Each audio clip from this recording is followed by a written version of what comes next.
There are many an audience that I can see. Today I'm here to talk about the road less taken as an entrepreneur, the test of bootstrapping. Does anyone here in the audience want to start a business someday? A show of hands? Wow. Well, that's almost 50% of the crowd. Impressive. Well, I hope some of you at least go out there, shape industries, create new jobs, and make our country very proud. Today, I'm here to talk about startups, as you all know, but not the typical kind. The typical startups that you generally hear of in the news.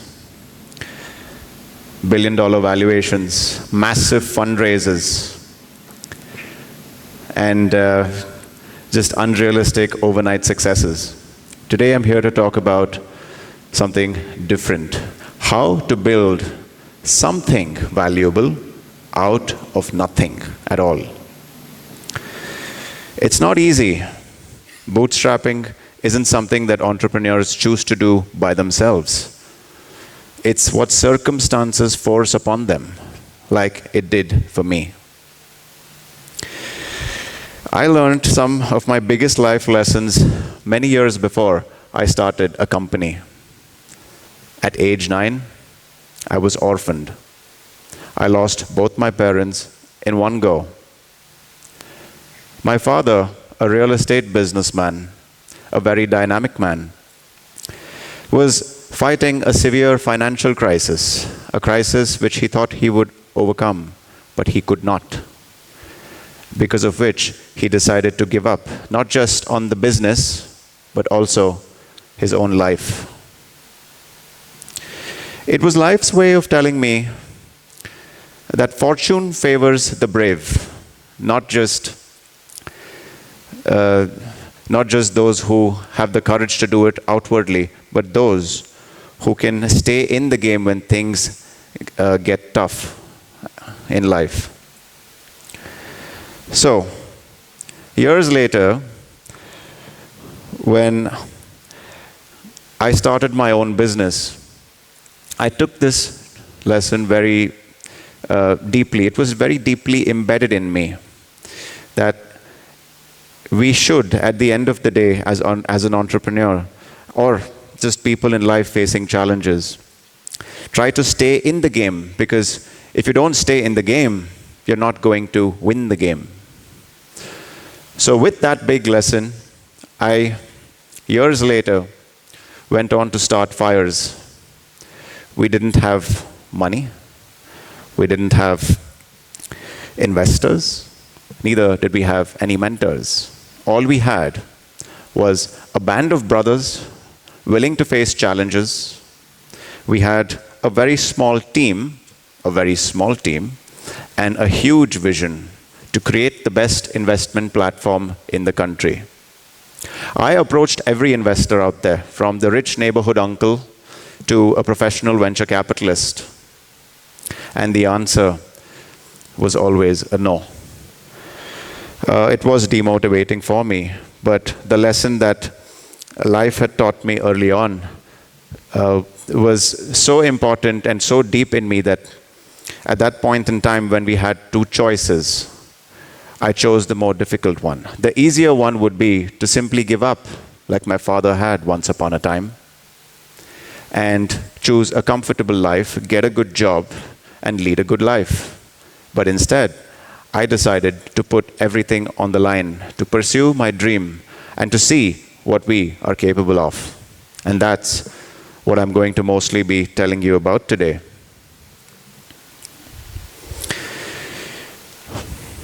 Fast forward to today, we have approximately 1 million customers that we serve. We employ around 400 people, all very skilled people in India, definitely not cheap. And we've been consistently profitable for 5 years straight. So, have we been funded as of today? No, zero. Our story is a live example of what bootstrapping is. and a testament that it is possible, it is doable by anybody who is willing to take the road less traveled. I learned many lessons in these journeys, many journeys, but largely the last 10 years in which I have been leading Fyers, I have learned many lessons. The biggest lesson of them all is that extinction is the rule and survival is the exception. This is a famous quote by the late great Carl Sagan, who said that 99% of all species that have ever lived on the planet are now extinct. If you come to think about it, 99% of all businesses that were ever created, if not more than that, are now extinct as well. At least 9 out of 10 startups fail. And yet, there is hope. Because there are few who manage to survive and thrive in the long term. So, what is it about really? What is the basic ingredient or the fundamental ingredient for long-term success? Is it to keep the eye on the prize, to become number one? Or is it to stay alive, to explore opportunities as they come along? For us, it was the latter. We felt that the longer we could survive as a startup, the more opportunities would come by, and we would be right there to take them. The key takeaway, stay in the game, because if you don't, nothing else matters.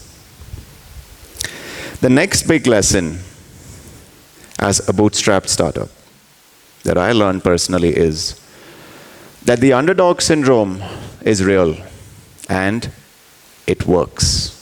What is the underdog syndrome? When everybody looks down upon you, when everybody writes you off, when everybody thinks that you barely have a chance to win, you are an underdog. For us, it was, oh, they haven't raised money. How will they survive? Oh, these guys don't have a marketing budget. They definitely won't be able to compete. So on and so forth. Just an endless laundry list of critical statements that should have ideally demotivated us. But me being me and my team being the team that it is, it worked as a negative motivation because we had nothing to lose. We were already more or less broke because we worked with interns, just a bunch of misfits trying to achieve something meaningful together. So we had nothing to lose and everything to prove. This, my friends, is an advantage. The key takeaway from this lesson is that being an underdog is an advantage. You must use it. Why? Because you can work longer, you will work harder, and most likely be smarter. Because those with a lot of money and resources have fewer reasons to take those extra steps in life to go out and achieve the things that they are set out to do. The third lesson, something which is scoffed on by young entrepreneurs, my peers, and many others that I have come across. Startup founders usually try to raise funds as soon as possible. Get the resources so that you can build the business. You can hire people, you can do all of these things and achieve the success that you always wanted to. But ironically, the more money you raise, the less you own. The less you own, the less you control. The lesser you control, the less likely you are to succeed because you are no longer the captain of the ship.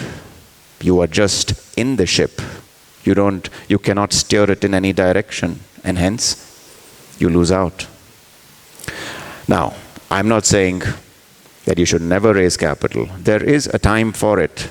But when a baby is born, it is important for the baby to take those first few efforts to learn how to crawl, to learn how to stand and walk, to communicate. That's what the early years of bootstrapping is like. You must learn how to do these basic things, feel vulnerable, face the adversities, and only then will you be able to deal with the bigger challenges of the future. Easy come, easy go. So the more you own in the beginning, the more likely you are to not just create value for yourself, to all the other stakeholders around you in the future. So be the captain of your ship and take ownership, and never be afraid to be vulnerable, because there is no way around it, with or without mentors or investors. The next big lesson, lesson number 4, focus beats speed. In startups, as we have seen, and as you might have read, is all about speed. It's like you're running a sprint. As soon as the gun is shot, you're sprinting to the end line. But are you sprinting in the right direction? What would happen if you're speeding in the wrong direction? You could not just waste your own life, you could also waste a lot of money, and backtracking all the way back, trying to find the right place to start from, is a huge challenge. So as a bootstrapped startup, you must focus on speed. Not just speed, but more try to get things right. Prioritize focus over speed, actually. Why? Because it's not about speeding in the direction, it's about charting the direction you want to travel beforehand so that you don't make the mistakes, waste resources. And this, my friends, has helped us as we have navigated many challenges, able to surpass many revenue thresholds which stopped us from scaling up, simply because we were focused as a group of people. Focused on customers. We would really get down to the ground, speak to people who we want to build products for, build it for them, and know that they might like it, and not just go around speeding all directions, hoping that spraying and praying works just because you have money to throw and that you are able to afford it. So, focus beats speed any day of the week. Move with purpose.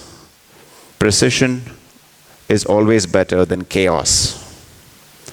And you won't have the luxury to choose if you're a bootstrap startup, so inherently it is an advantage for you.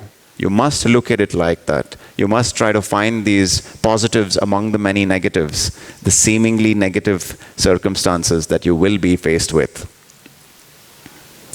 Last, but definitely not the least, you guessed it right, you can see it on the screen. Profit unlocks freedom. When I was growing up, I used to read the newspapers. I had other peers running startups. Profit was a dirty word. People would scoff and laugh at you if you said, why isn't this startup making money? Or why aren't you attempting to earn money? Why are you just burning the investors' money instead? It was all about growth, you see. The faster you grow, maybe the day you start to make profits, the numbers would be so big that it would dwarf anything that you make today. Maybe true, maybe. But the thing is this, profit is not just about money, it's also about mindset. A mindset, something that can impact your psyche, the psyche of people around you. If you're constantly making losses, it could demotivate you. It could stress you out. Things which could change the direction of the company. But if you earn profits, you not just earn money. And by earning, I don't mean earning revenues, I mean profits. You don't just earn money, you earn freedom. And with that freedom, you can experiment. You can invest in research. You can diversify. You can hire more people. And most importantly, you can focus on the long-term trajectory of the business instead of always prioritizing now. Profit, my friend, is important because it is the logical conclusion of any business. It is why business are primarily started for. And the sooner you realize this, the better off you will be, and more mature in terms of how you approach building your valuable enterprise. So, the key takeaway with this is make money, not just noise. But why am I here telling you all this? Why was I chosen to talk about this topic? There are many businessmen. There are bootstrapped businesses as well. Maybe my life lessons, maybe the journey, the duration during which I've been able to achieve this. So people often ask me, what is Fyers? Is it a bootstrapped stock market startup? Just another fintech trading platform? Somebody who manages money of others? Yes, all of these things. But more importantly, to me, because I was raised differently, it's more than that. To me, it's a quest, which is why we actually called our company and our group Fyers. It is an acronym that stands for Focus Your Energy to Reform Yourself. This is what entrepreneurship is ultimately about. It's about refining yourself continuously, responding, reacting to the changing landscape of competition and to the ground realities of the economy and the circumstances in which we operate in. It is the true spirit of entrepreneurship.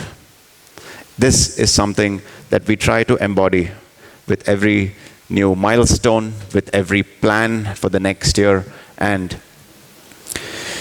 as people, we like to be better versions of ourselves. That, to me, is what Fyers is all about.